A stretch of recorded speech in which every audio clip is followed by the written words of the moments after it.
Mesdames, Messieurs, bonsoir. On annonce l'entrée en salle des représentants des chefs d'État et du président de la Banque africaine de développement.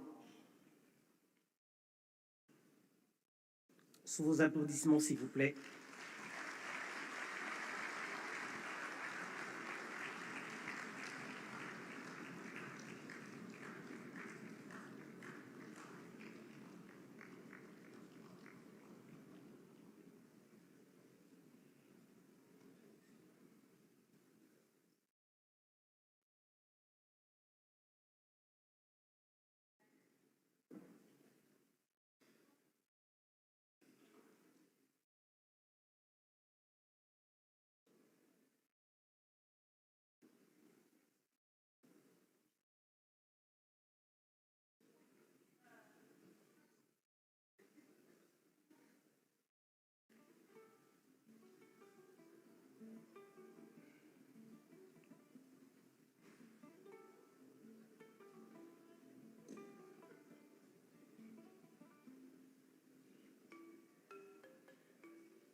Mesdames, Messieurs, je vous prie de vous lever.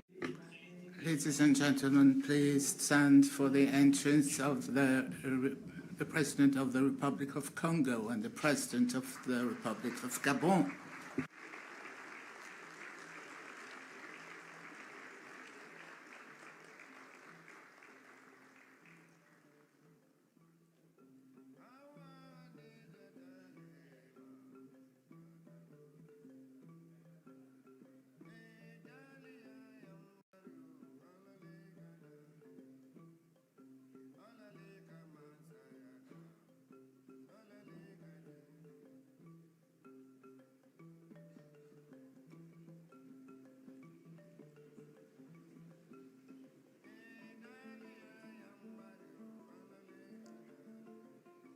Mbote.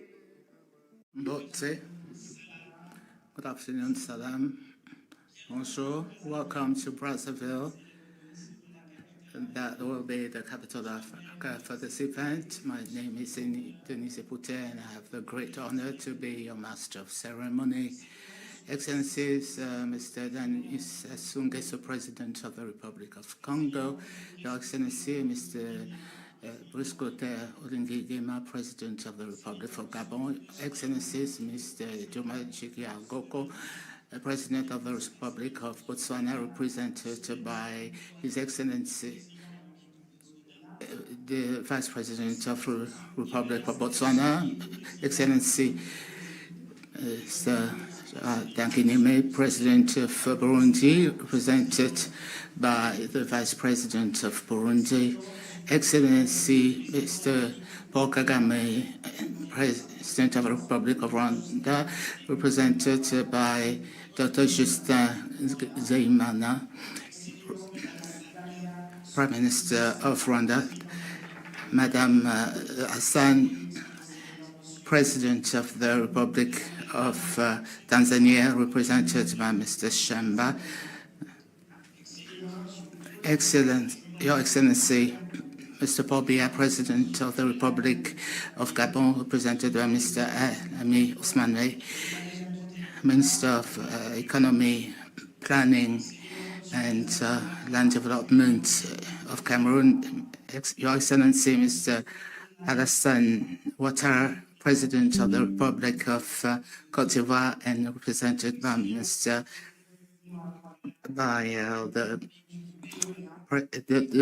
of Planning of Cote d'Ivoire, and Your Excellency, President of the Republic of Liberia, represented by the Minister, Mr. President of the Republic of Mauritania, represented by Mr. Hassan Sheikh Sidwa, Minister of Economic Affairs and Development of the Republic of Mauritania, Your Excellency, Mr. Akange Ekshirima, represented by the President of Zambia, represented by the Minister of National Planning, the President, His Excellency, the Chairperson of the African Commission, represented, and Mr. Youssoufou, former President of the Republic of Niger, Mr. Old Sidita, President of the African Development Bank, ladies and gentlemen, members of diplomatic corps, distinguished guests, it's with great pride and sense of responsibility that we're here to commemorate the Africa Day on the around the Congo River. This is the anniversary of the establishment of the African Union in Addis Ababa. And Africa, after being liberated, declared that its development could be built in unity. Founding fathers wanted to establish a day that is commemorated each day to assess progress and symbolize the determination of African countries who take their destiny into their own hands, and an ideal that 60 years later is still topical. The African Union works tirelessly to develop a continent of 1.4 billion inhabitants in full growth and change.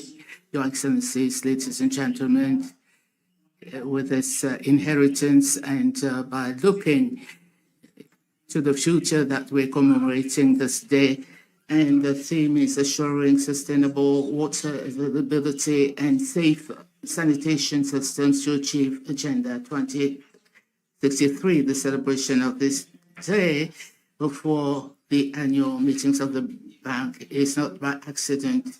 It emphasizes the strategic partnership between two institutions whose mission for development and prosperity for Africa are the same. Let this 25th of May 2026 be a call for us to be united, be in solidarity, and act in favor of Africa. Excellencies, ladies and gentlemen, I invite you to stand up for the hymn of the African Union, followed by that of Congo. Thank you very much.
Tout au long de All along this event, Derek Merrick, the Congolese artist, is going to create an interactive work that you can see on my right-hand side called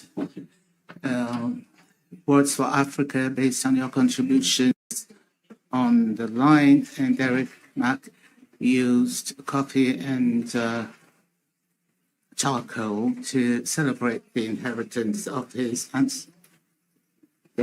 Now, we give the floor to the chairperson of the African Union, represented by the Vice President of the African Union, Mrs. Salmi.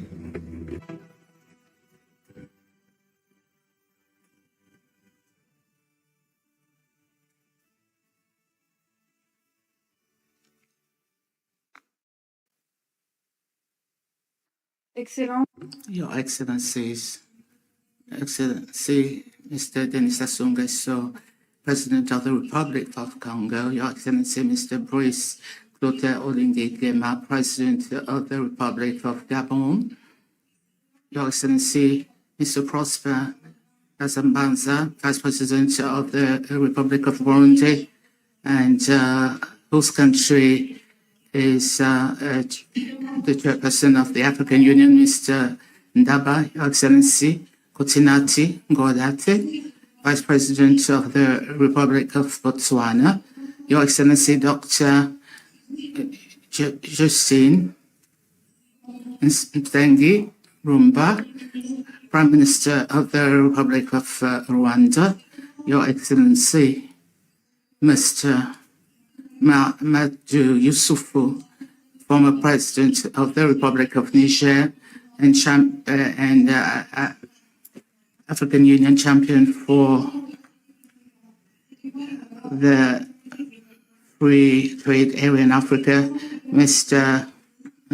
President of the AfDB, Honorable Ministers, members of the Government of Congo, Excellencies, members of the diplomatic corps accredited in the Republic of Congo, as well as international and regional institutions. All protocol observed, ladies and gentlemen. Brazzaville is one of these places Africa remembers, marked by the fight for the economic and political liberation of the continent. That's why this celebration is a flagship. By hosting the 63rd Africa Day, the Africa or Congo, it reminds us that Pan-Africanism is not only historic, but something alive, and with its population and leaders who refuse the fragmentation and want the populations to move towards a better future. In important times of our history, Congo has always been attached to peace, fraternity between peoples, and the preservation of Africa under the enlightened leadership of Mr. Sassou Nguesso, President of the Congo, this has gone on and is not unnoticed in Africa through peace efforts, mediation, and reconciliation between African countries. You play a vital role in the Commission on Libya, and given the deep changes our continent has experienced in past decades, your role, Mr. President, in our African Union has shown that it is important for you to be around for continuity. You have inherited a long tradition of Pan-Africanism, and you have continued to consult various countries, and in spite of all the difficulties, and thus your commitment plays an important role in the modern history of our continent. Your wisdom, your continued commitment continue today to enrich the collective action of Africa and also inspire the youth. And we do hope that this will be the case for many more years to come.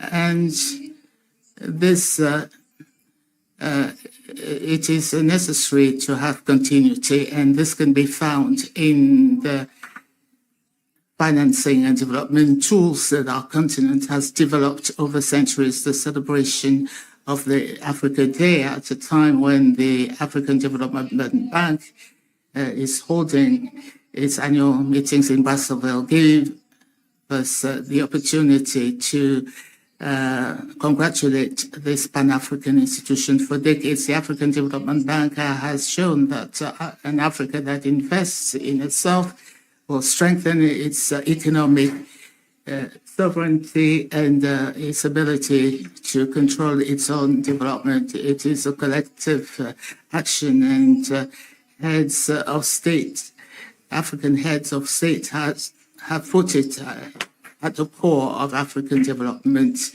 And our brother, Dr. Sidi Ota, President of the African Development, does the same thing, and I would like to congratulate him. With the support of Africa, he'll undoubtedly ensure that the bank reaches new heights. The theme of this year is about water and sanitation, and there's a convergence between political vision and action. Having access to water is not only a technical matter, but it's a matter of health, human dignity, public health, justice, and development.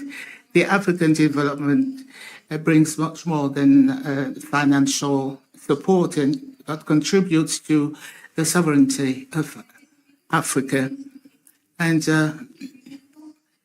there is faith, trust in the abilities of the continent, and the chairperson of the African Union I'm representing here, and who would have loved to be here in Brazzaville. Unfortunately, his agenda did not allow him to be here for this important event.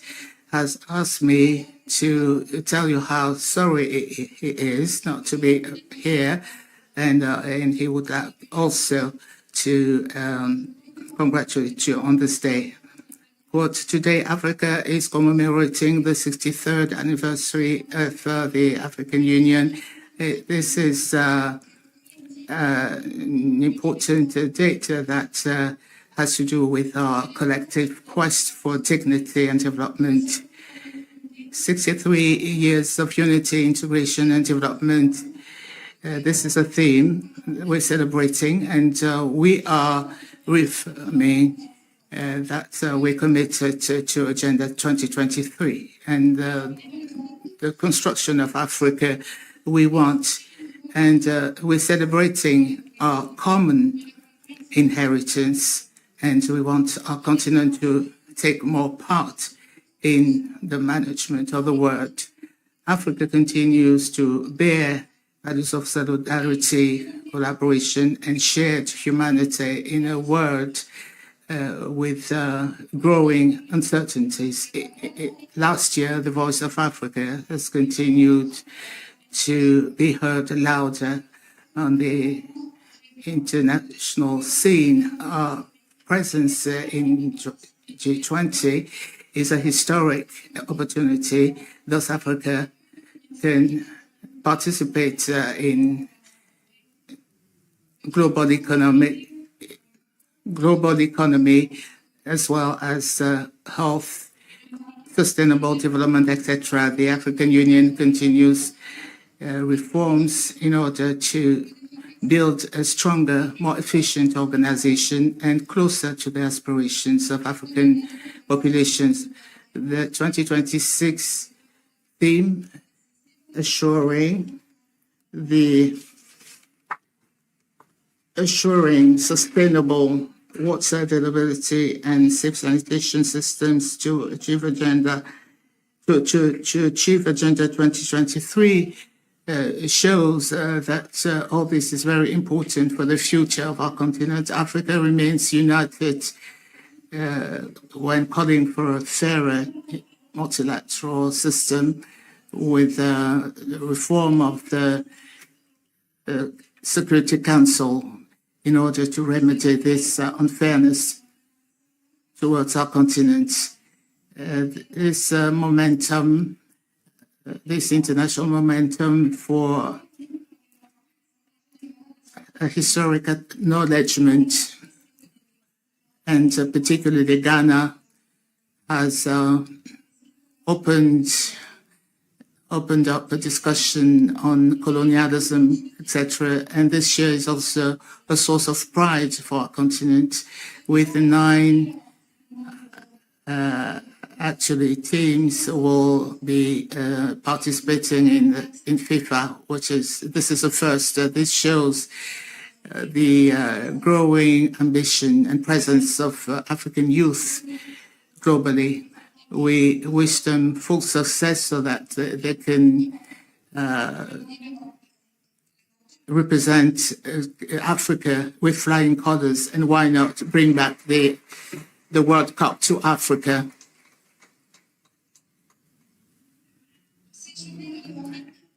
During this Africa Day, I invite African diplomats and representatives in the world to work with African groups in various capitals in order to strengthen Africa's collective voice and strengthen our common priorities. I would like to thank all the AU partners for their solidarity as regards peace, integration, development, and the institutional transformation of our continent. And we put our trust in the strength of Africa unity, promotion of Pan-Africanism, and the high potential of our countries. Thank you very much for your kind attention.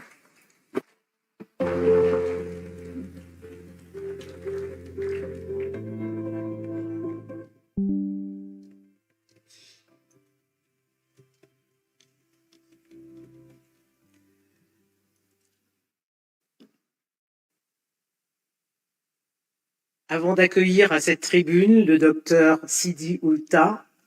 Before welcoming Dr. Sidi Oulta, the President of the African Development Bank, I would like you to look at the issue of water and sanitation.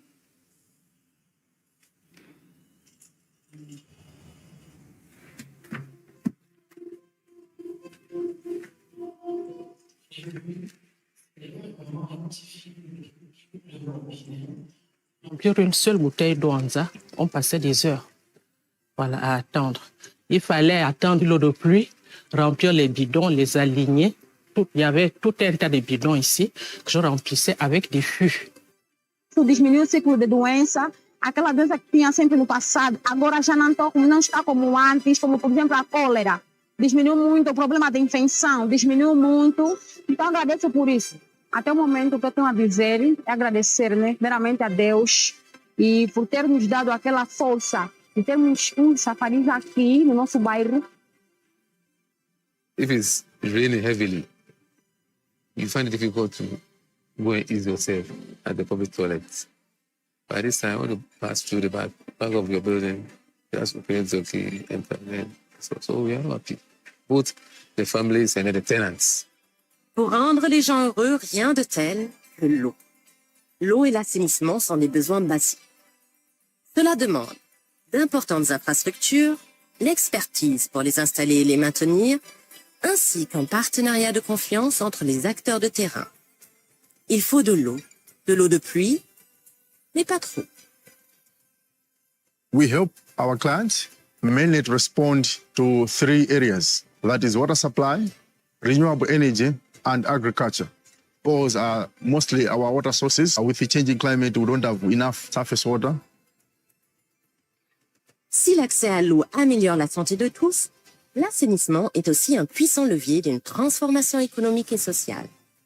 Les maladies liées à l'eau reculent, allégeant les systèmes de santé et diminuant la perte de productivité. Libérées de la corvée d'eau quotidienne, les femmes peuvent s'éduquer et saisir de nouvelles opportunités. Des approches visionnaires peuvent révolutionner l'accès à l'eau en Afrique dans ces régions les plus reculées et arides, transformant l'air ambiant en une ressource vitale. We condense the water vapor in the atmosphere. It's converted into liquid water. Then we pass it through filtration system and demineralization system just to add minerals into that water. Apporter de l'eau aux grands centres urbains nécessite de lourds investissements, une excellente coopération régionale et de solides partenariats publics-privés. Tous ces mécanismes peuvent changer radicalement la vie de millions de personnes. Depuis la fin des années 70, la Banque africaine de développement a apporté sa contribution à son partenaire historique, l'Office national de l'électricité et de l'eau potable, dans ses efforts d'amélioration des systèmes de l'eau dans près d'une trentaine de villes marocaines, desservant ainsi 15 millions d'habitants à travers 15 projets structurants ayant mobilisé près de 1,2 milliard d'euros. L'urgence aujourd'hui, c'est d'être là où nous sommes attendus. L'urgence aujourd'hui, c'est d'être là où l'eau commence à manquer. L'eau est une ressource rare, il faut la préserver. Aujourd'hui, célébrons notre unité et consolidons notre détermination commune à construire une Afrique plus prospère. Ensemble, faisons la promesse que l'eau atteigne chaque Africain. Nous vous souhaitons à tous une bonne journée de l'Afrique.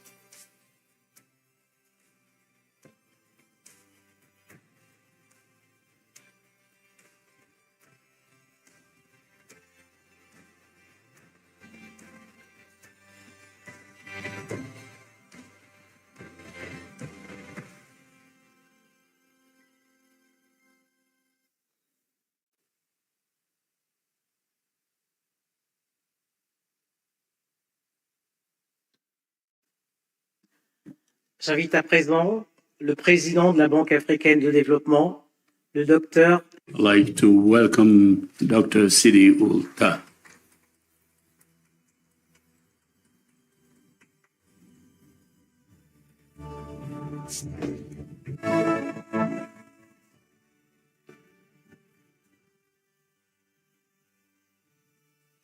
Excellence, Monsieur Denis. Your Excellency Denis Sassou Nguesso, President of the Republic of Congo. Your Excellency Mr. Brice Clotaire Olingi Nguema, President of the Republic of Gabon. Your Excellency Vice President and Head of First Minister and Prime Minister and representative of your government. Your Excellency, Madam Selma Haddad, Vice Chair of the African Commission. Your Excellencies, dear governors of the African Development Bank, and ladies and gentlemen, partners of development, Your Excellencies, members of the diplomatic corps in Brazzaville, accredited in Brazzaville, the administrators of the African Development Group, ladies and gentlemen representing the management of the bank, the members of the civil society, special guests, ladies and gentlemen of the press, ladies and gentlemen. 63 years ago, on the 25th of May, 1963, African leaders met in Addis Ababa to create the Organization of African Unity, and the continent by then was a different place, and there were lots of debates. And the idea of integration of the continent and the form that the African unity should take was hotly debated. And the part of Africa that hosted that meeting wanted for the first time to meet on African soil and decide for themselves the future of the continent. And this moment was a major milestone for the future of Africa that in the past was molded by others so that they could act in their own name. A large number of countries in Africa had just obtained their independence, and the infrastructure was extremely limited. Very few children could complete their secondary studies. Our economies depended on on goods that were whose prices were fixed overseas, and the fathers who founded the independent Africa had something special: confidence to be able to govern by themselves, confidence for Africa to build its own institutions, confidence that political independence would lead to economic freedom. The Organization of the African Unity was a declaration of emancipation and affirmation that Africa was not just as something to be talked about in terms of history. And it is in that context that the African Development Bank was created. Please allow me to express our deep thanks to His Excellency Denis Sassou Nguesso, who today hosts the annual meetings of the African Development Bank, and who, through his leadership, has always worked for peace and security in Africa. I would like to express to him our great appreciation and respect.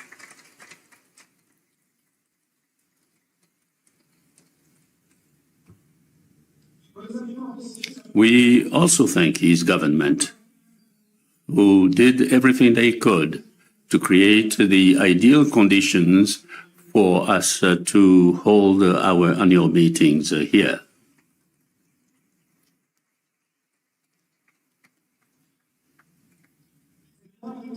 Your Excellencies, ladies and gentlemen, in response to the creation of the Organization of African Unity, a lot of people thought that Africa was too fragmented to build continental institutions that would be strong enough.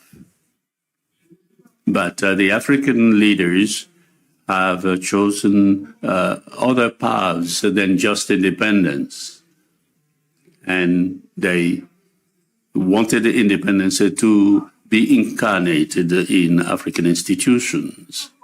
And 63 years later, celebrating the Africa Day here is a special occasion, an Africa dialogue of peace, of solidarity and resistance. an Africa that manages its borders and shares a community of destiny. In this year, as we are working on our priorities, she's becoming even stronger and fashioning its own future. The Congo River is one of the largest waterways in Africa. The Niger, the Zambezi have also allowed for development. Water is in Africa, and it crosses our borders and developed our people before our state existed, and it reminds us that it is part of our future. However, in the 21st century, hundreds of our citizens do not have access to water. This contradiction should draw our attention, because water is not just a matter of technique, it's a matter of dignity, a question of public health, and the empowerment of women, of food security, a question of resilience, and a question of stability and peace. No continent can be transformed if millions of young men and women cannot have access to water. No economy can prosper if the climate conditions are weakening its foundations. No industries can succeed without water and energy. But Africa's history is not a history of deficit. Too often, Africa is described in terms of what it doesn't have: water, energy, financing, climate. But if we want only to focus on what Africa doesn't have, it means we are not paying attention to what it does have.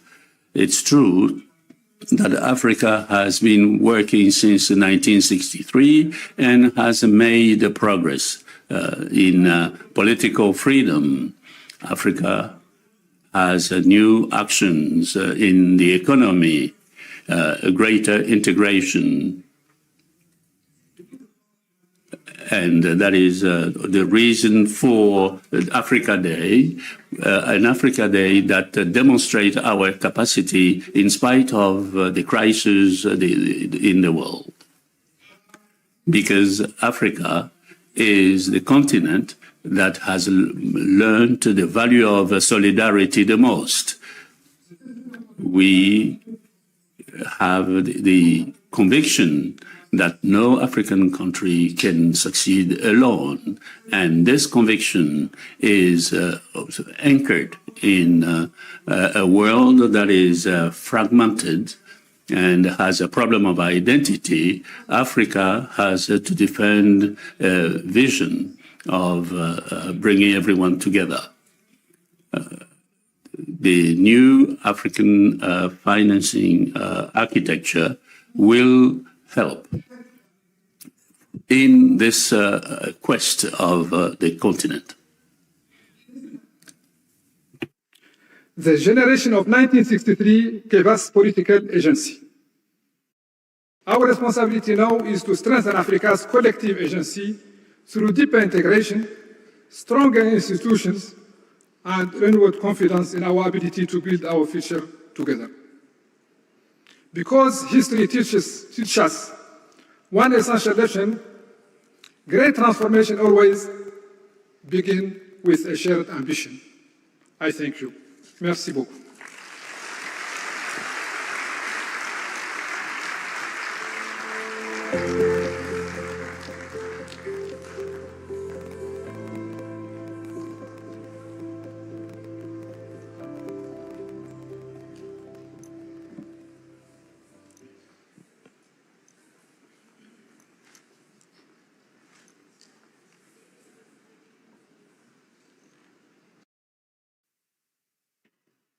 Nous allons découvrir une performance. We will have a traditional ballet dance, Thotsa, and you will have percussion and flutes.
C'était une performance signée par le ballet Sotsa.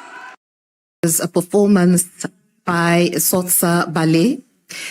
I'd like to invite you to listen to the video address by His Excellency Evariste Ndayishimiye, President of the Republic of Burundi and Chairperson of the African Union.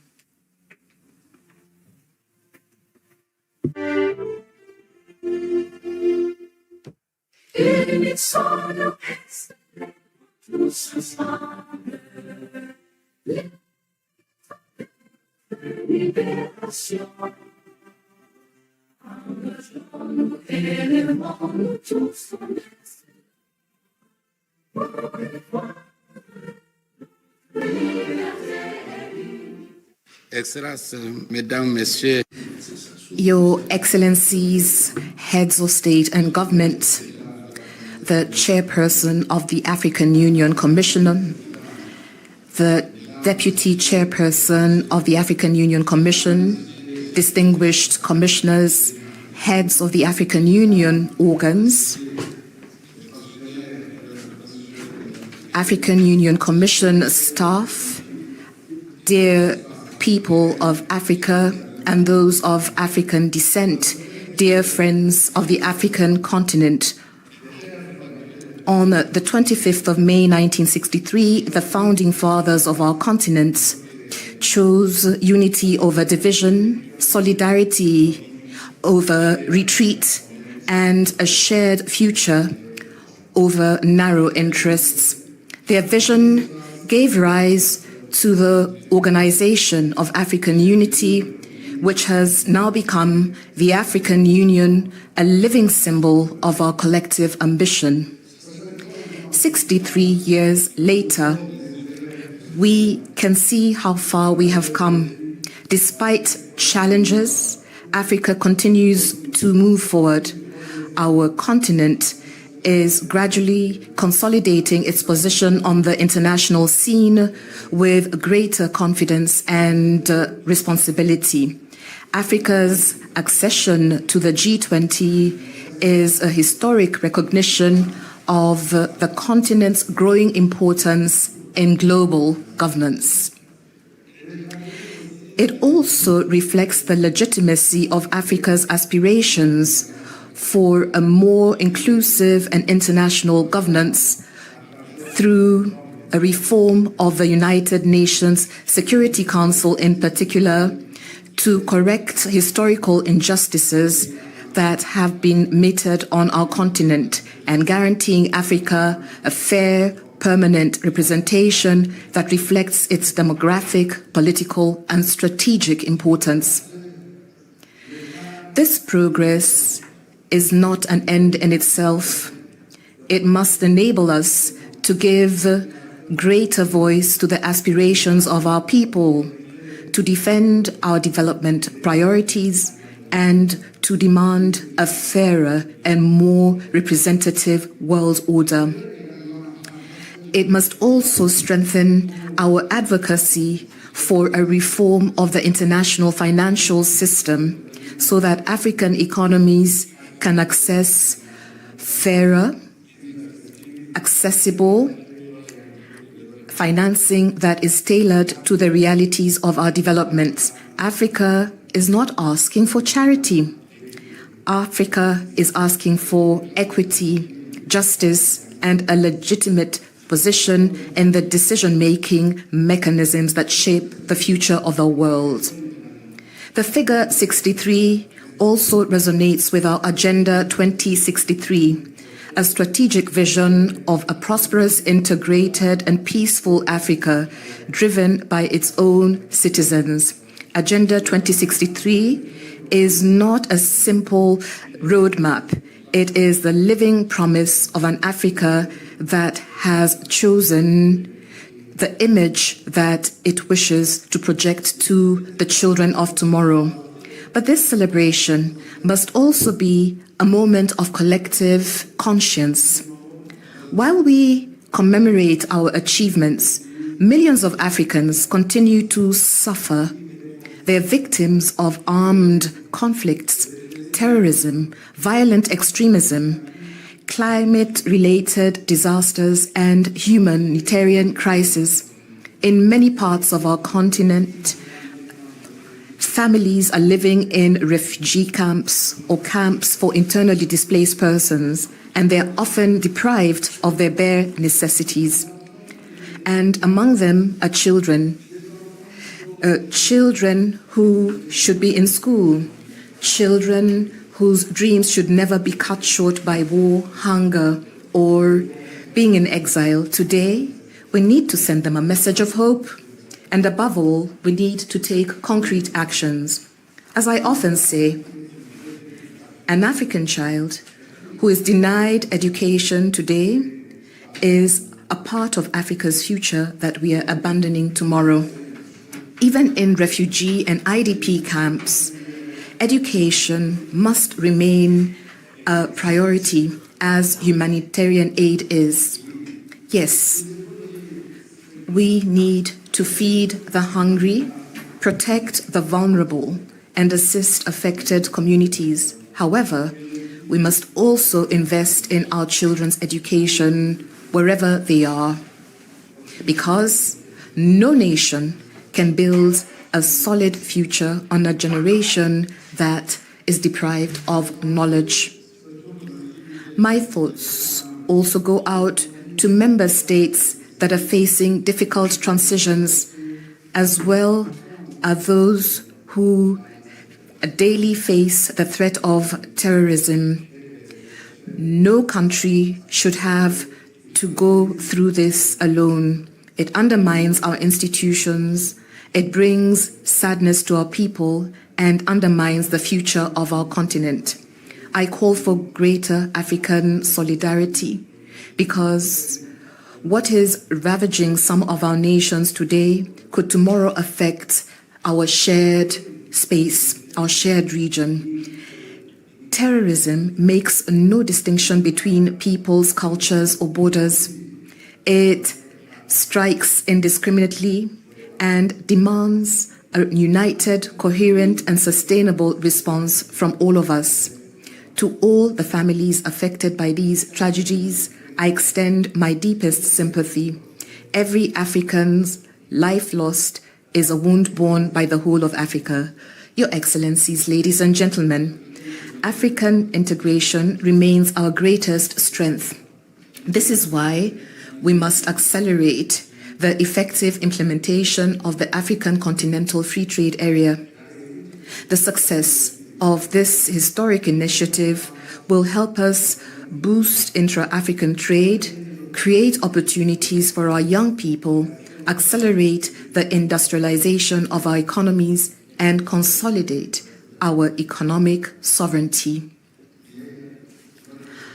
However, our collective success will depend above all on our capacity to preserve our unity. I appeal today to all African leaders. Let us continue to demonstrate greater solidarity and unity in the decisions that shape the future of our continent. Africa grows stronger when its nations speak with one voice. It is our historical responsibility to always put the interests of the continent and the welfare of our people first. I would also like to pay a special tribute to the chairperson of the African Union Commission, the vice chairperson, commissioners, and heads of the AU organs, as well as all the officials and staff of our organization. Thanks to your daily commitment that is often quiet yet essential, the Pan-African ideal continues to grow. You embody the institutional continuity of our union, and every day you help to bring Africa closer to its aspirations of peace, integration, and prosperity. To all African peoples and those of African descent, I would like to say this: Africa needs all its sons and daughters. Wherever you are in the world, you remain an essential part of our collective destiny. To all Africa's friends, we express our gratitude for your partnership, solidarity, and confidence in the future of our continent. On this Africa Day, let us together renew our commitment to the ideals of Pan-Africanism, to peace, unity, and sustainable development of our continent. May the 63 years already behind us inspire us to continue with even greater determination on the journey towards Agenda 2063, a united, strong, prosperous, peaceful Africa that is respected throughout the world. Long live to a united Africa, long live to the African Union, and may we enjoy the Africa Day celebrations. Thank you.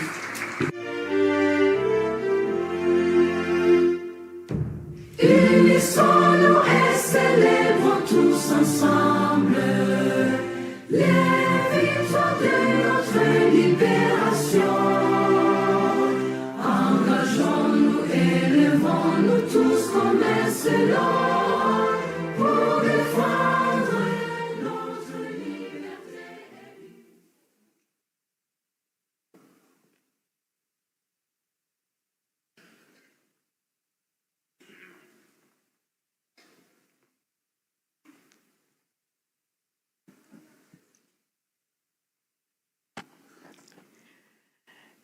Nous savons gré au Congo d'avoir donné au continent We are grateful to Congo for having contributed authors of great talent to the literary world. I would like to invite Ms. Mariuska, accompanied by the brilliant Maître Mulek.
En une symphonie d'industrie, de science, d'innovation et d'espérance. Mobiliser des ressources à grande échelle, c'est convoquer la solidarité des peuples, comme on rassemble les rivières pour donner naissance à un fleuve invisible.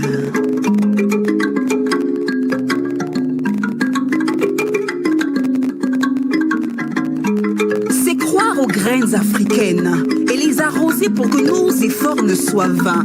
Des investisseurs capables de voir dans la jeunesse africaine une constellation en devenir.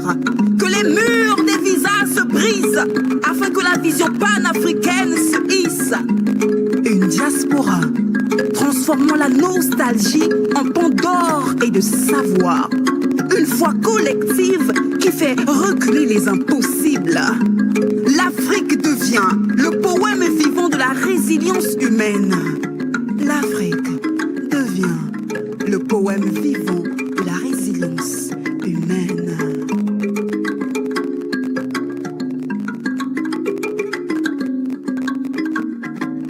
Elle possède des terres qui nourrissent des saisons, des minerais qui alimentent les technologies du futur, des océans qui portent des chemins d'avenir et surtout une jeunesse immense. Oh, ce soleil encore plein ascension du sommet du Kilimandjaro. Je veux apercevoir la célébration du génie africain sur le fleuve Congo, du haut des pyramides d'Égypte et du Soudan, voir fleurir les entreprises africaines. Sur la berge de la baie de Luango, je sens la vanille malgache peupler le monde. Ici, au Congo, chacun avec sa houe, chacun dans son champ de compétences, plantons les racines de l'Afrique que nous voulons. L'Afrique qui se relève, l'Afrique qui se révèle. Pour elle, ses fils, ses filles et le reste de l'humanité. Et qu'au milieu des fractures planétaires, l'Afrique écrive avec l'encre de ses peuples et la force de ses rêves la plus lumineuse renaissance du siècle.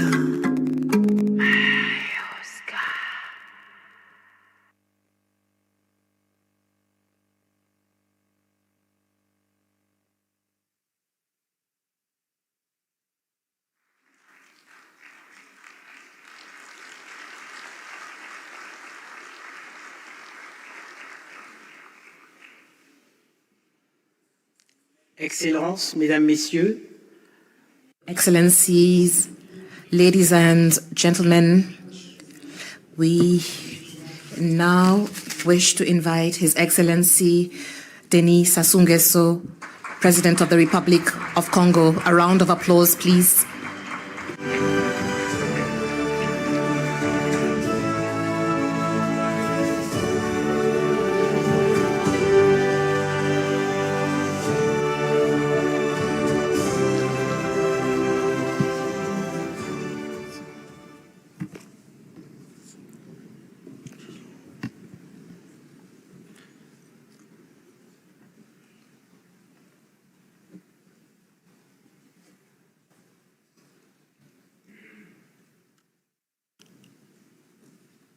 Monsieur le Président, Your Excellency, the President of the Republic of Gabon, dear brother, ladies and gentlemen, representatives of heads of state, dear President of the Senate,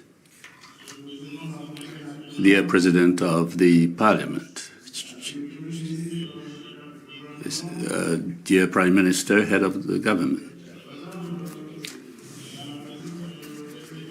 Mrs. Vice President of the African Union Commission,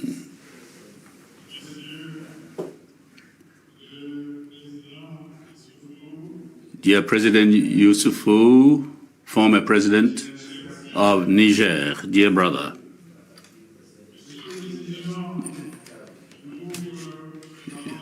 dear President of the African Development Group, dear governors of the African Development Bank, distinguished guests, ladies and gentlemen, I would like to thank you very sincerely to the government who, in spite of their busy schedule, have managed to be here for this ceremony dedicated to the celebration of Africa Day on this 25th of May, 2026.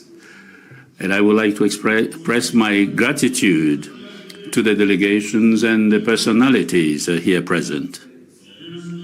I wish everyone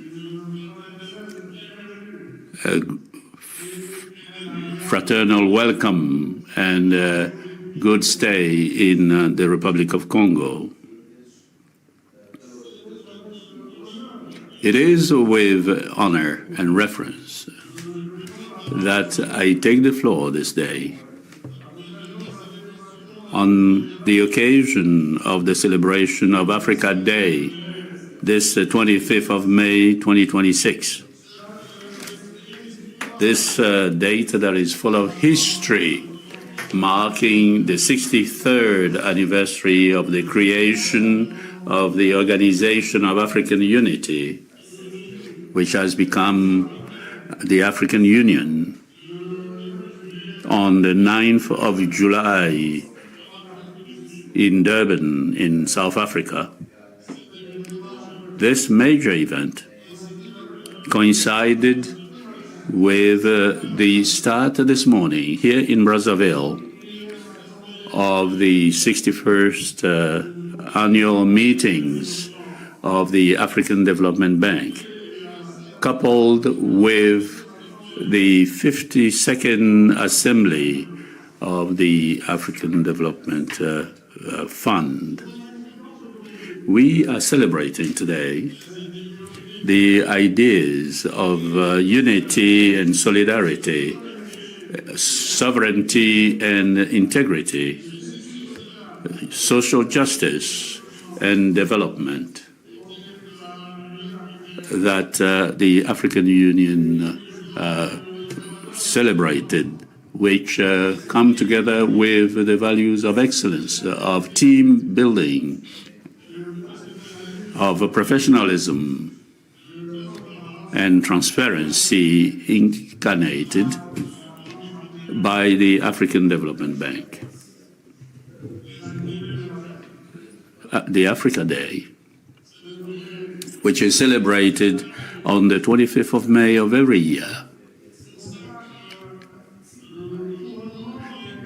celebrates the end of the fights that were carried out by the fathers of African independence, who, at the cost of their own blood and their lives,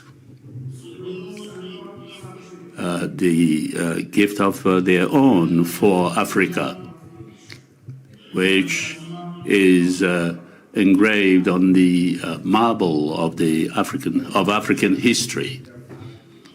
So we can say with pride and acknowledgement that this is their day today. The celebration of Africa Day, sublime, the immortality of their sacrifice and their lives. Great men never die. At the peak of glory, they will always remain eternal. In saying this, with great emotion, I think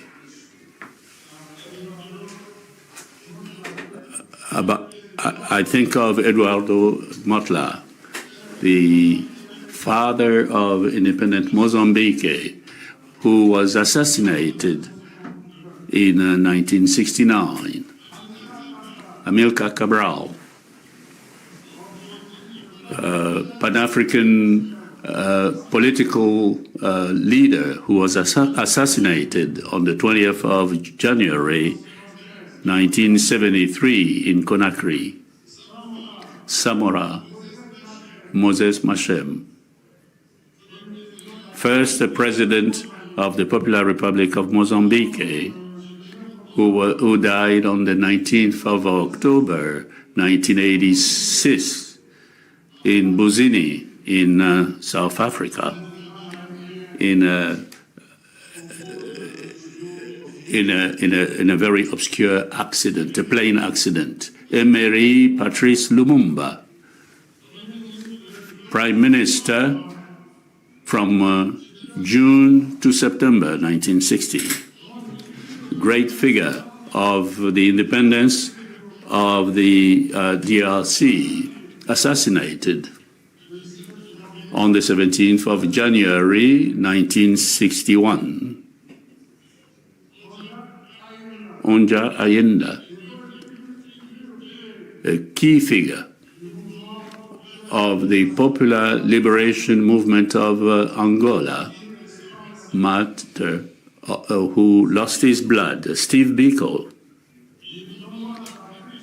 black militant of South Africa, one of the main artisans of the fight against apartheid, assassinated whilst in detention by the police. Marian Ngwabi,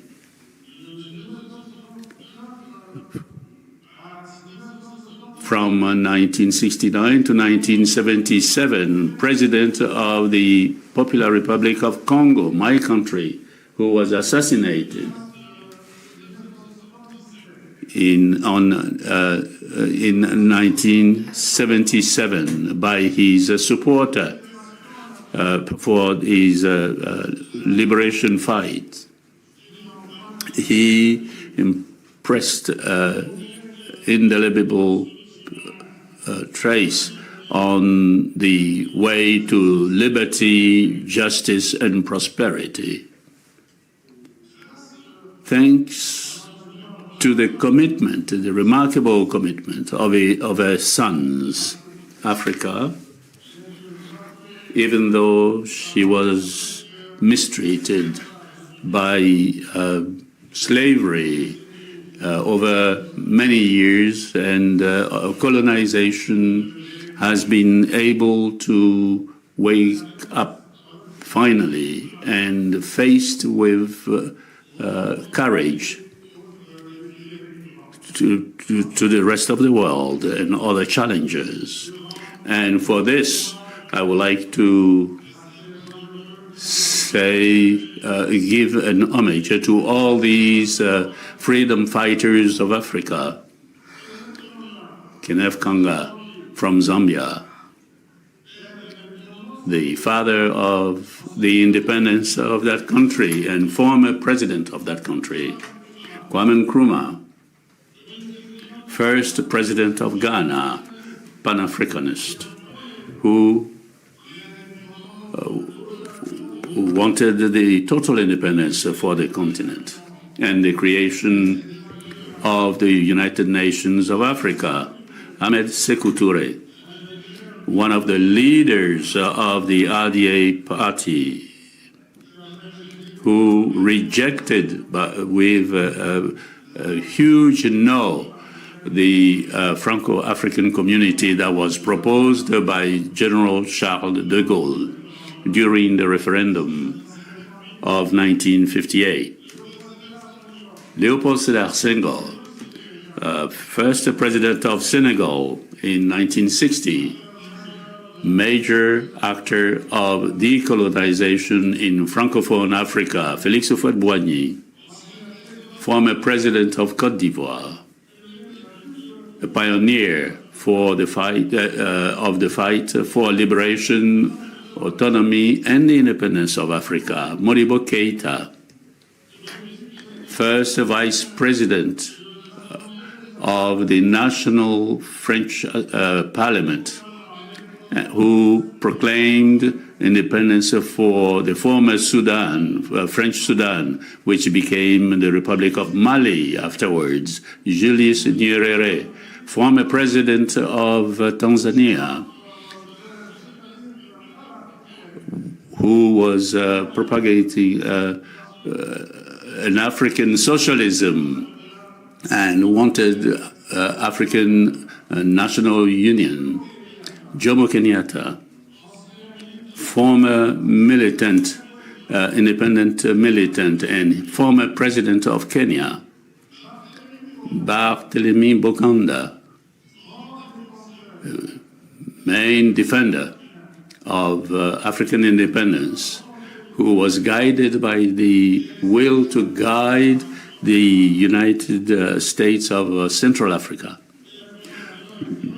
leader and first president of the Central African Republic from 1958 to 1959, who died on the 29th of March, 1959, in a plane crash, which has always remained enigmatic.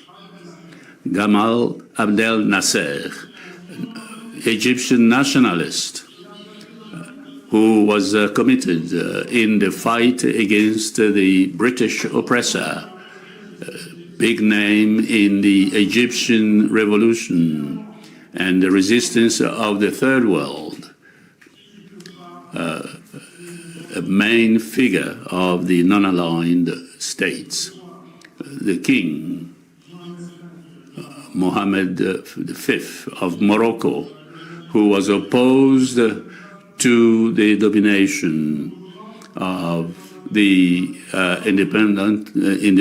the Moroccan independent movement, Istiqlal, the father of modern Morocco, and the support of liberation fights in Africa, Ahmed Ben Bella, fighter for independence in Algeria, leader of the FLN, and former president of Algeria, the Democratic and Popular Republic of Algeria, the former president of Angola, and president of the Popular Movement for the Liberation of Angola, Nelson Mandela, former leader of the ANC, former president of the South African Republic, after 27 years of imprisonment for his commitment against the apartheid regime put in place by the white minority in his country. Kamuzu Banda, first president of Malawi, initiator of a referendum on a multi-party system and a defender of women's rights. Obviously,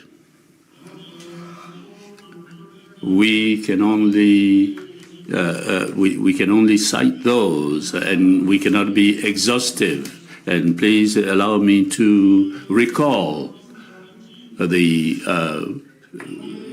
sons of Africa who fell on the way to liberating Africa.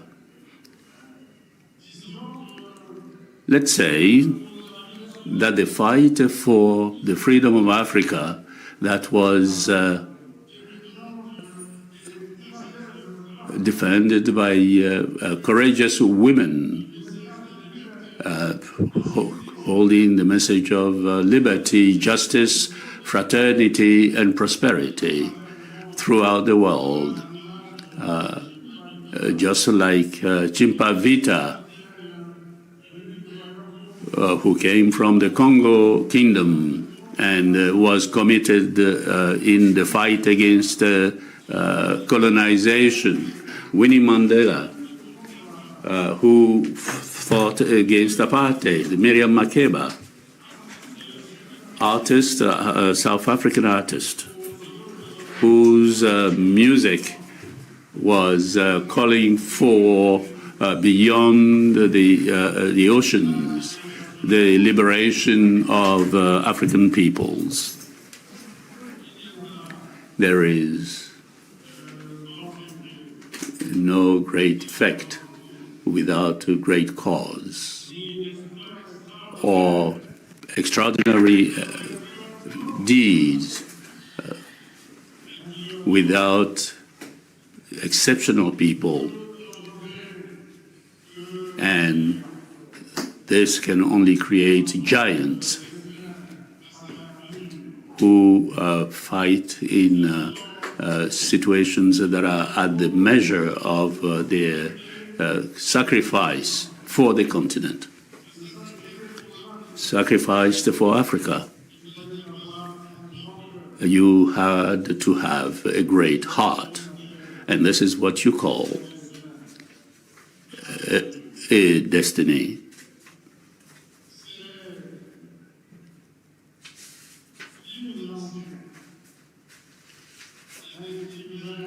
It is Lin Lancien, a writer, a Roman naturalist of the 1st century, who was wondering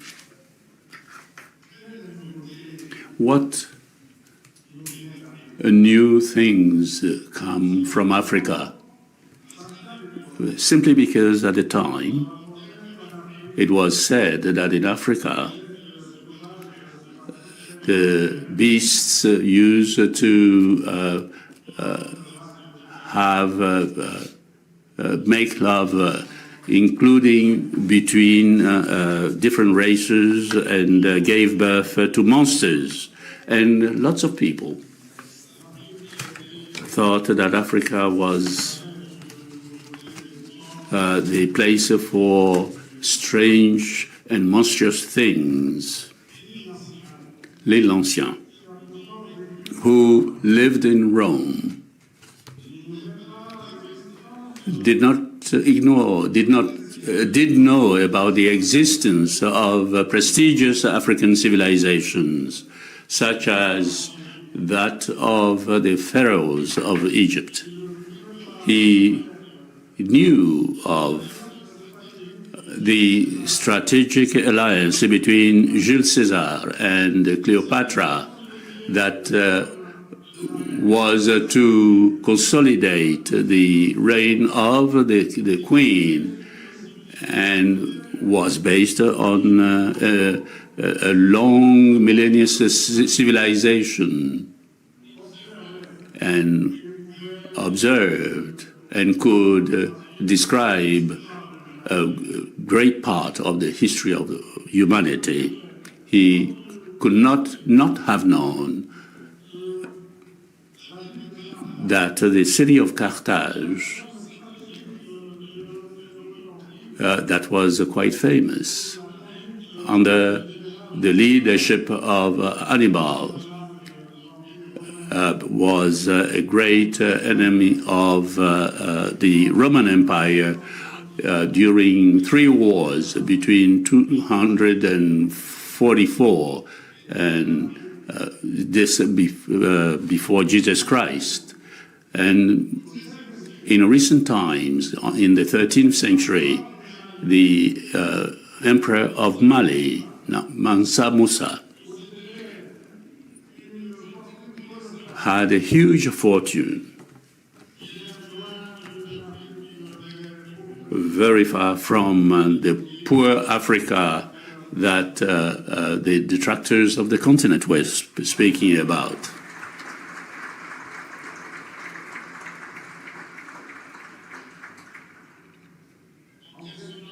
When looking at the history, science finally acknowledged and provided answers to challenge the view of the negationists.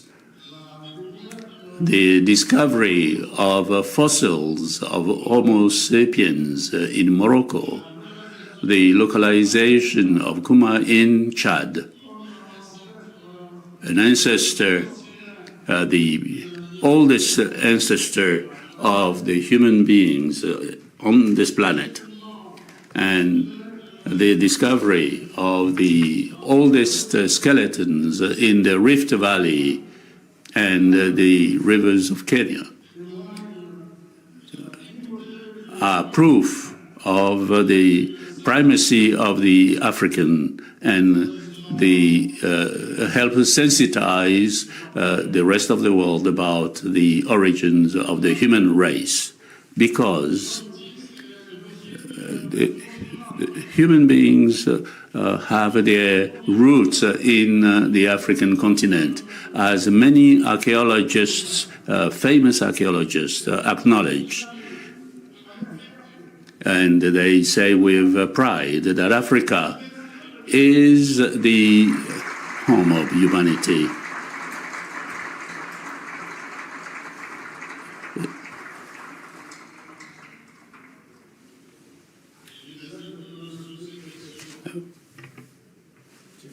arguments ne manquent pas.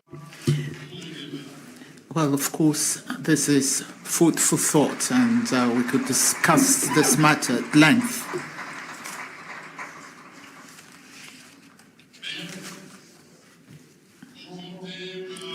However, comforted by relevant scientific knowledge, the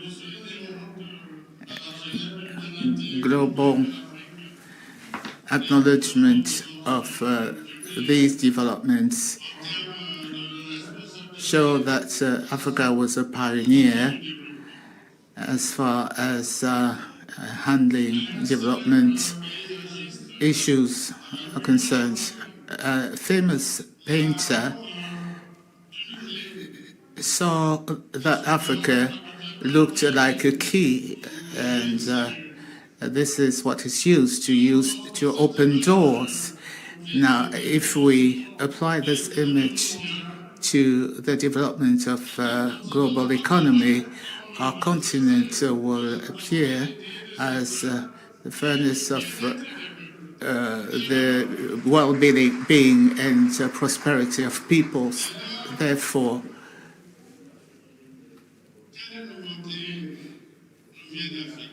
what are the novelties that come from Africa? Undoubtedly, Africa will be the key to open the future of humanity at a time when climate issues are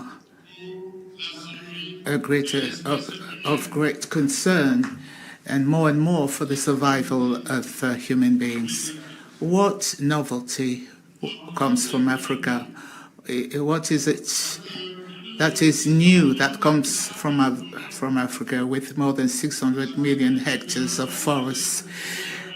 Africa is the second green lung of humanity, and this is at the heart of climate issues relating to the survival of human beings in that respect.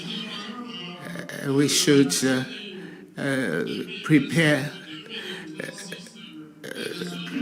the 2026 the UN decade for reforestation adopted by the UN General Assembly at the initiative of my country, the Republic of Congo. Once again, I would like to call for the mobilization without any hesitation of the international community in order for this resolution to be implemented. What is there?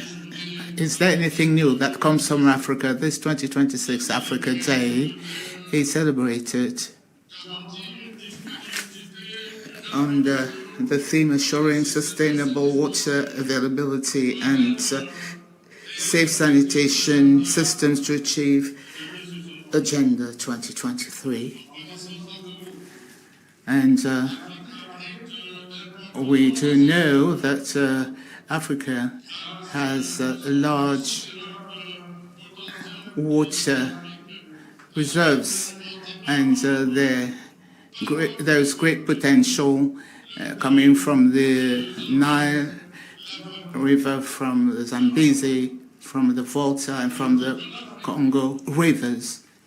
In addition, equatorial and tropical areas in Africa have a high rainfall.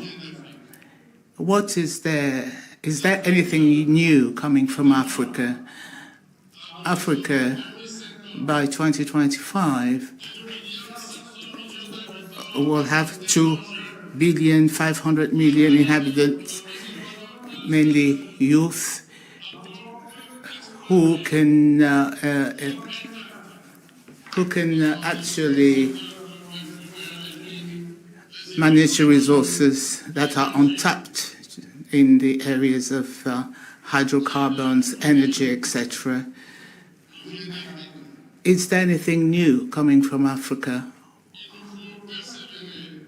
We must persevere.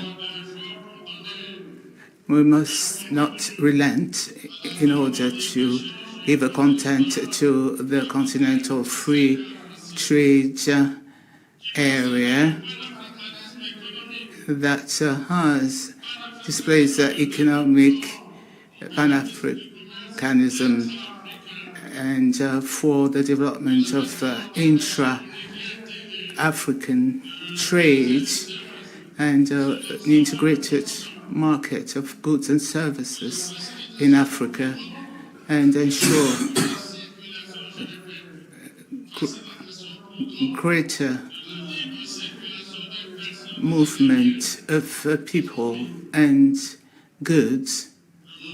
Today, the world is changing, and Africa cannot develop without roads, railroads, airports, ports, and without energy. And as in respect of energy, nearly 600 million Africans do not have access to electricity, and this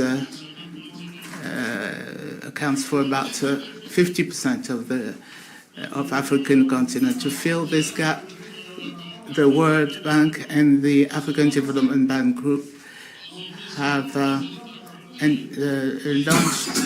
embarked into a mission aimed at enabling 300 million people to have access to electricity by 2030.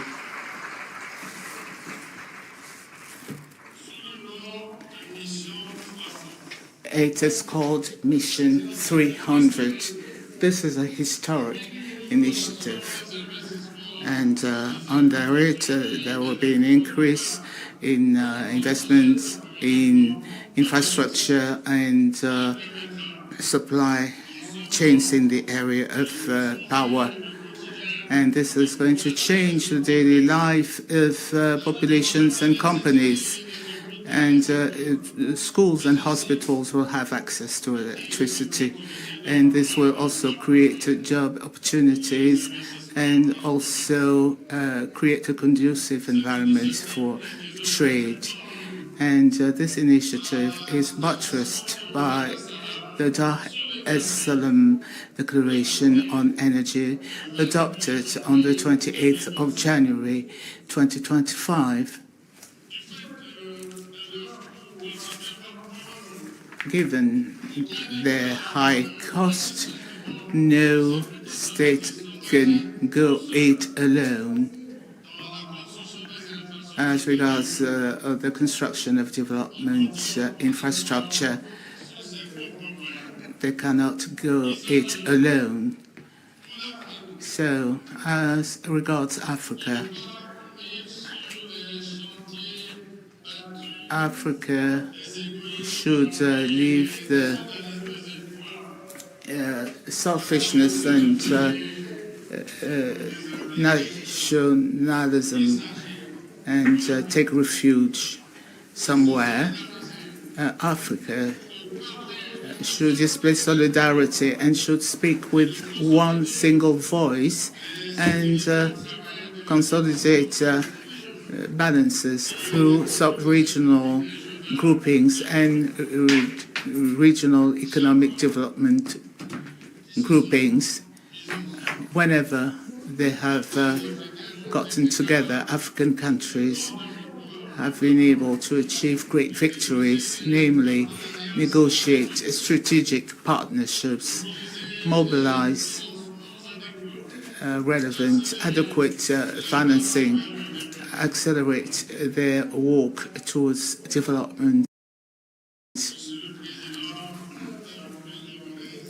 Honorable President of the Republic of Gabon, dear brother, ladies and gentlemen, the fight for freedom cannot be separated from the fight for peace. I would like to renew my commitment for the Libyan cause, and for which my peers since 2026 to lead the high-level committee on Libya, the UA Commission on Libya. I would like to remind you of the other recurrent crisis in the Sahel, in Sudan, in South Sudan, and in the east of the Democratic Republic of Congo. Past generations entrusted us with the Organization of African Unity, now called African Union.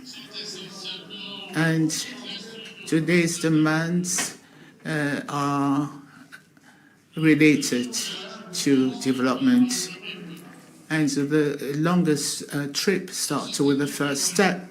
And as far as we're concerned, and related to the consolidation of our commitment to the vision of African founding fathers, the freedom and emancipation of African countries, the acceleration of the free movement of people and goods on the continent, the integration of states with ultimately the use of a single African passport. And once again, my commitment to a single, sovereign and prosperous Africa. Well, I would like to seize this solemn opportunity to announce today that as from the 1st of January 2027, well, all African countries will be visa-free, will no longer need a visa to come to Congo.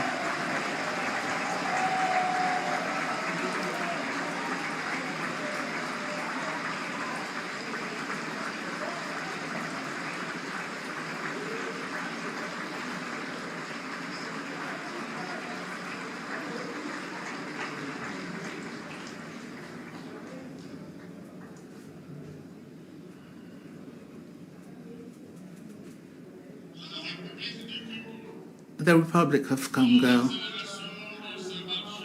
in the acceleration of its walk towards development, will continue to make its contribution to the construction of an Africa that is committed and determined as regards unity, prosperity. Long live Africa, long live the Africa Union.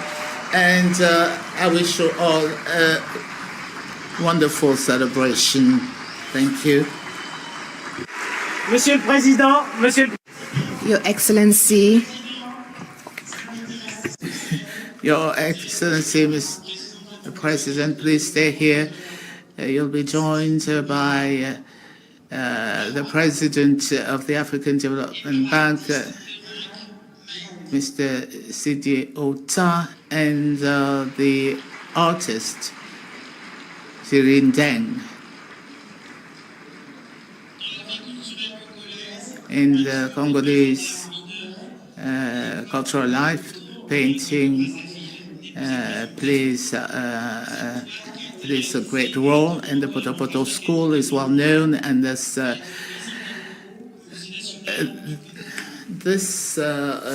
painting that was commissioned by the African Development Bank will stay at the school. Please, could you come here, Mr. President, so that a picture can be taken, you and the artist and the artist.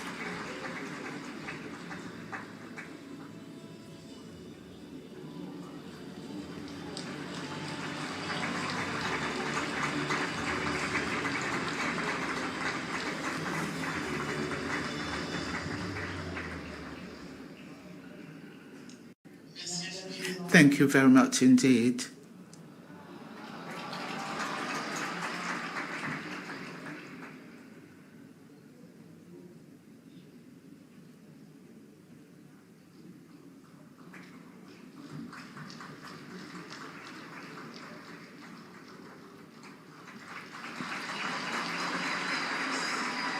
Thank you.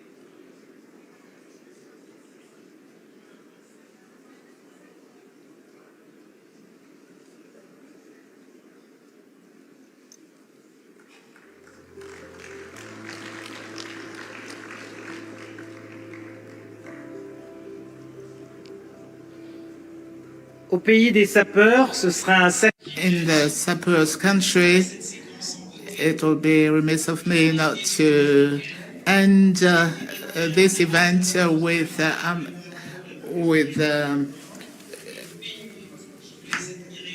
the parade of amateur models. There are 15 representing different countries. I'll call them one by one. The first one is a material in honor of Princess Alenga. Number 2, Infutano, worn at weddings. Number 3 and 4, King Gadifuru and Queen Gadifuru and King Makoko. Number 5, Jida attire worn during traditional events. Number 6,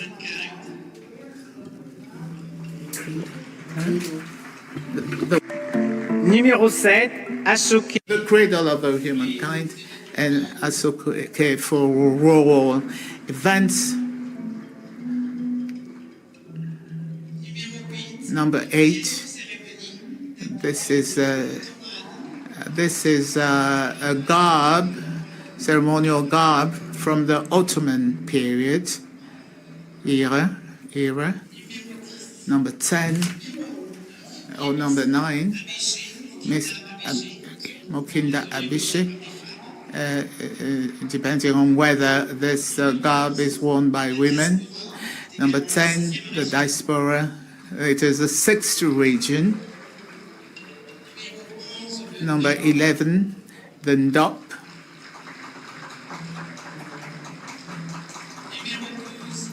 Number 12, the Bubukenza.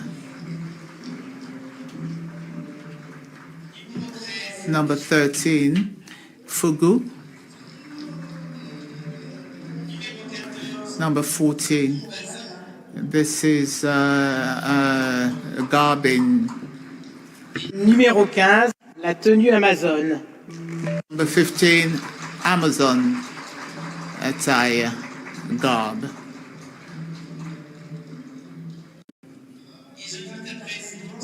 I would like to invite Dr. Salma Hamadi to come here and give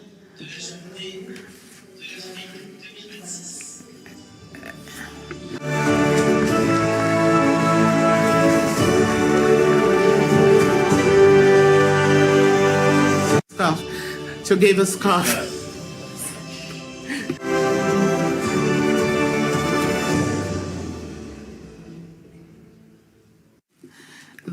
She's going to give a sash to all the models.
Vous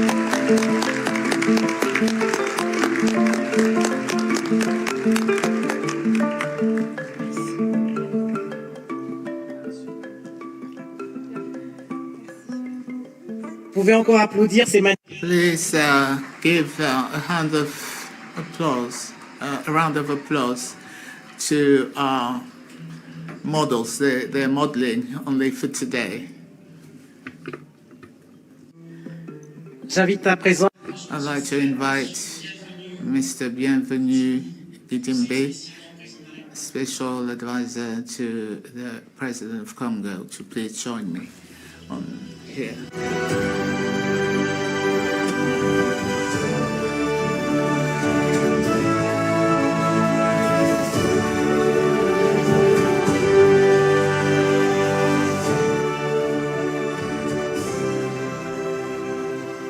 Grand merci à A big thanks to my sister, Denise Epote. A small correction. I'm the advisor and the official master of ceremonies. Your Excellencies, ladies and gentlemen, as we conclude this celebration on behalf of His Excellency President Denis Sassou Nguesso, we are pleased to invite you to the inauguration of the new National Museum of Congo. As you leave Kintele, the protocol team will guide you, our distinguished guests, to the place, to Pila in Karangai. And Mr. Jean-Claude Gakoso, the Minister of Culture, Heritage, Industry and Tourism, will take the floor and present this place to us. I'd like to invite him to the platform to talk to us more about the museum.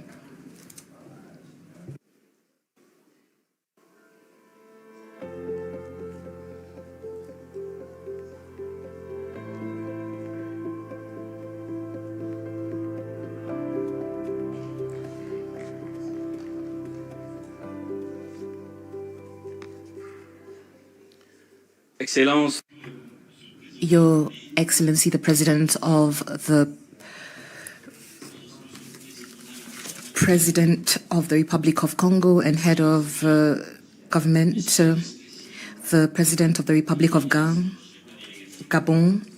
the Vice Presidents, Ministers, the President of the African Development Bank Group, the Vice Chairperson of the African Union Commission, Excellencies, ambassadors and representatives of international organizations, and all those who are art lovers, and all those who are activists for Africa's emancipation.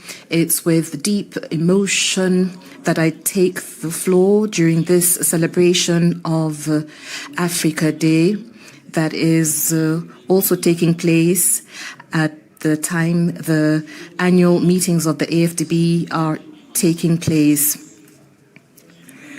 We are now going to have the inauguration by His Excellency, the President of the Republic of Congo, of the new complex housing the museum. And it has been a project that dates back to a couple of years, and it is in the Sistangai area. It is a very symbolic location, and it is coming at a time where Africa is being carried by a new wind of Pan-Africanism, where Africa is reaffirming her identity and transmitting the heritage of its civilizations that have been there for millennia.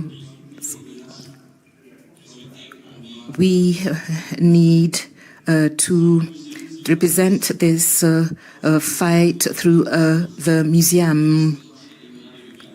The museum represents the general history of humanity.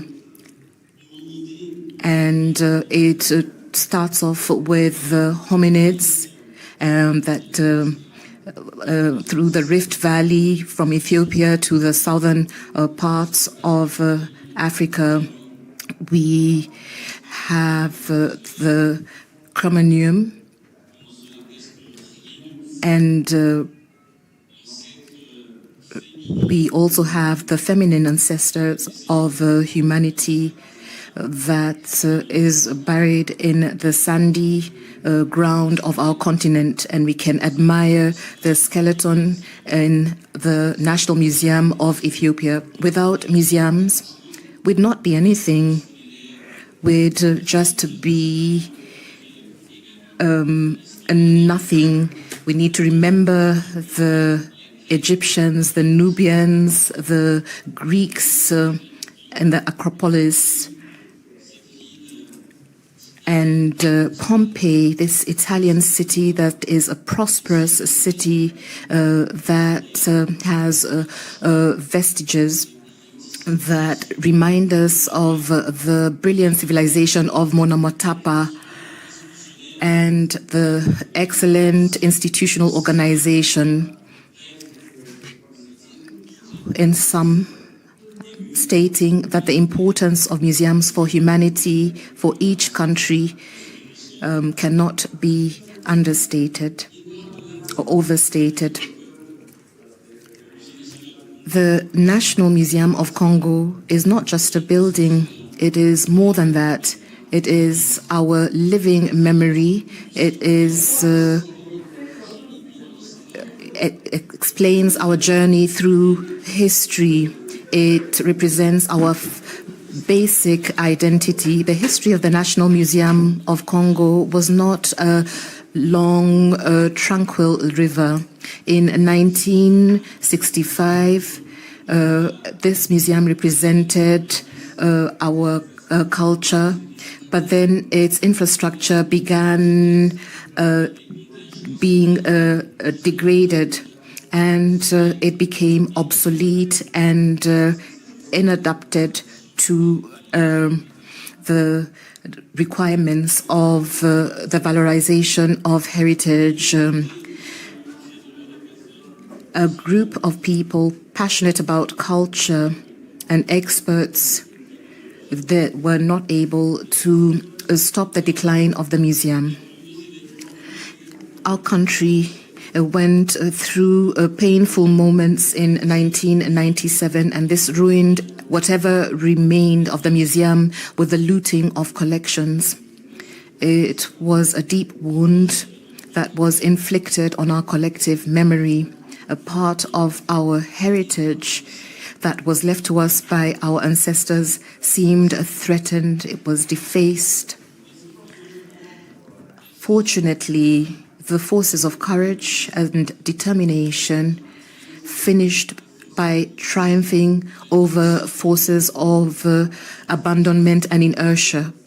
These living forces came together so that the collective memory will never die, and thanks to the willingness and the goodwill of the President of the Republic, who embraces the sovereignty of African peoples and their culture, reaffirming our identity.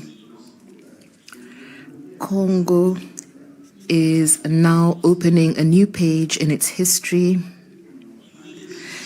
The new building housing the National Museum that you are going to visit in a short while meets international standards of museum conservation. It reflects a strong ambition, and that is ensuring that culture is one of the pillars of development of a country. It's a tourist attraction, and it will be appreciated by the concert of nations. This building is a bridge between the past, the present, and the future. It demonstrates the love of Congo, national conscience, Pan-Africanism. It is an instrument of peace and dialogue. We are proud of this National Museum Center, we are sending a message to Africa and the world. We are a people that protects her heritage and her sovereignty. This museum has over 2,500 pieces of art. It's also a demonstration of our advocacy, international advocacy for the return of African artifacts that are abroad. We are preserving our heritage and we are also preserving our identity. Preserving our identity means preserving our future. This precious identity is irrigated by our music, Congolese rumba, and other music that is at the UN.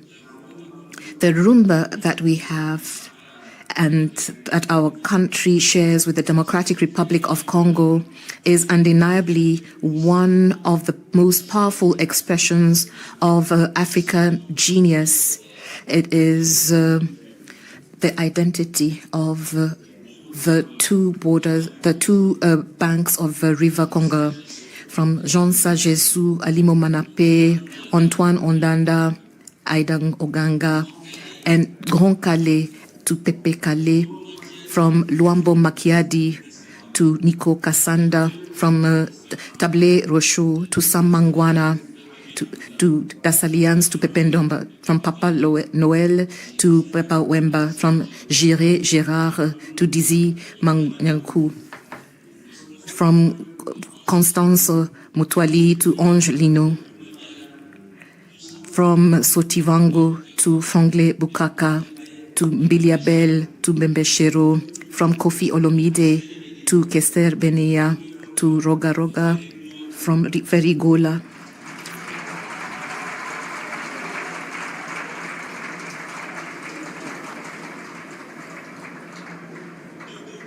From Dudu Koka to Fali Ipupa. The list is endless. You could go to the new wave of music, and Congolese music is undeniably one of the powerful pieces of art in Africa. Your Excellencies, the inauguration that you will be attending will help you, enable you to explore our roots and look at the instruments of rumba and the exceptional diversity of the music coming from both banks of River Congo. This is the journey that you'll be embarking on in a short while, and you will have some sort of visual proximity as well as interior resonance that brings some subtleness and some magic with traditional dances and the masks, masquerades that you see in the carnivals of the New World, in the Caribbean, in Brazil, and in Colombia. This exhibition will not be the end. There'll be other exhibitions, and the museum will be a true school for the transmission of knowledge. It'll be a laboratory of ethnographic research. It'll be the privileged space for the encounter of cultures, dialogues, and civilizations. Thank you, Your Excellency, President of the Republic of Congo, for giving creators of genius, these men and women who are thirsty for recognition from the father of the nation. Lastly, on behalf of the government of the Republic of Congo, I would like to express our deep gratitude to all the technical and financial partners that have helped us operationalize this important project, the architects, the conservators, the artists those who are responsible for the collections, as well as those working behind the scenes, worked with zeal and sacrifice to ensure that this project saw the light of day. I cannot forget the Minister Lydie Bongo, who preceded me in this post and who handed over the baton to me 3 weeks ago.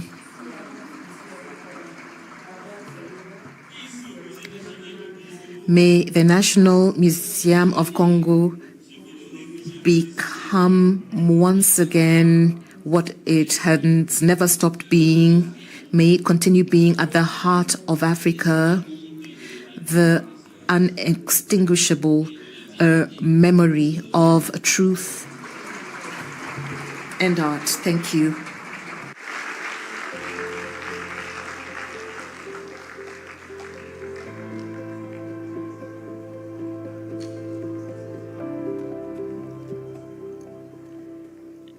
Excellences, Mesdames, Messieurs. Your Excellencies, ladies and gentlemen, we're coming to the end of the Africa Day celebrations for 2026. I was pleased to be with you. And we want to remember the biggest cheerleader for Africa Day at the bank, who is the Secretary General, Professor Vincent Mnimele. We know he is watching online, and we convey our very best wishes to him. Your Excellencies, you are invited to a reception, and you will be guided by our charming hostesses to the venue. Thank you.